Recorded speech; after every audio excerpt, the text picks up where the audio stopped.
Boris Johnson is coming to India next month. The British Prime Minister was supposed to visit in January, but the pandemic worsened in the UK and the visit had to be called off. It's back on his schedule now. Johnson will visit New Delhi on the 26th of April. He also plans to travel to the city of Pune.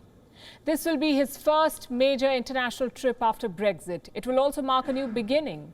London is reshaping its relationship with the world.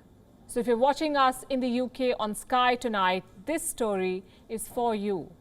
Tonight on Gravitas, we'll talk about Boris Johnson's plans for the UK, his post-Brexit strategy, why India is a key part of it, and why convincing India for an alliance might not be all that easy this time.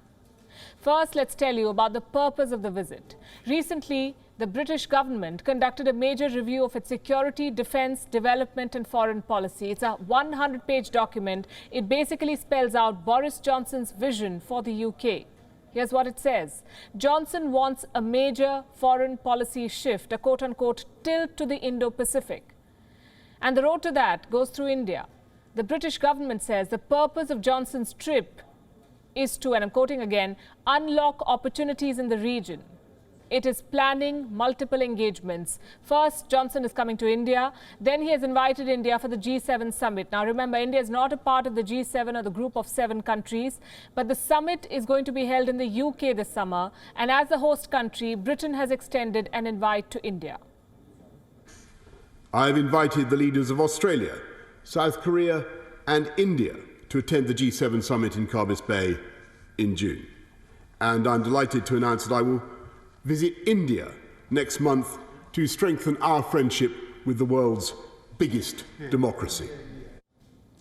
So the UK is out of the European Union, and after Brexit, it is trying to build its relationship with the rest of the world. Going by reports, Boris Johnson wants to project the UK as a force of good. He wants to champion global action and democratic values, which is why he wants more influence in the Indo-Pacific. Johnson's review calls the Indo-Pacific, quote-unquote, increasingly the geopolitical centre of the world. It's a good assessment, we say. It also explains why the UK is moving a warship to this region. Earlier this year, London announced its plans to deploy a new carrier strike group led by HMS Queen Elizabeth. This is a 65,000-ton, 280-metre-long Royal Navy Fleet flagship. Reports say it has a flight deck that can carry up to 40 aircraft. Now, why does the UK need a warship in the Indo-Pacific? You see, the UK has left the European Union. It needs new trading partners. It has applied to join the Comprehensive and Progressive Agreement for Trans-Pacific Partnership. This is a trade agreement. It is between 11 countries, including Australia and Japan. Britain wants to join this group, this trade group. And these countries face one common challenge: China's aggression in the Indo-Pacific. So here's the thing. Any trade relationship requires free and open trading routes. Now, countries in the Indo-Pacific see China as a threat. If the UK wants to join them, it will have to prepare for the same China threat, which is why it is sending a warship to these waters. It is now in the UK's interest to ensure that the Indo-Pacific remains free and open. According to a report, the United Kingdom has moved to strengthen security cooperation with several Indo-Pacific countries.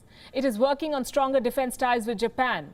Also members of the FPDA, the 5 power defence arrangements. This list includes Australia, Malaysia, New Zealand and Singapore.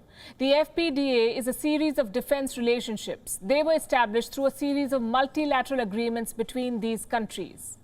So in simpler words, the UK is coming closer to the major players in this region. The UK also maintains military outposts in Brunei, as well as a naval support facility in Singapore.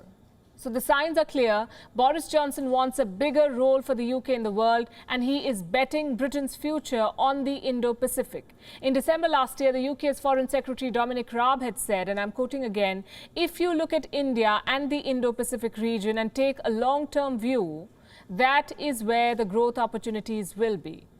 So London plans to woo New Delhi to become a key stakeholder in the Indo-Pacific. WION is now available in your country. Download the app now and get all the news on the move.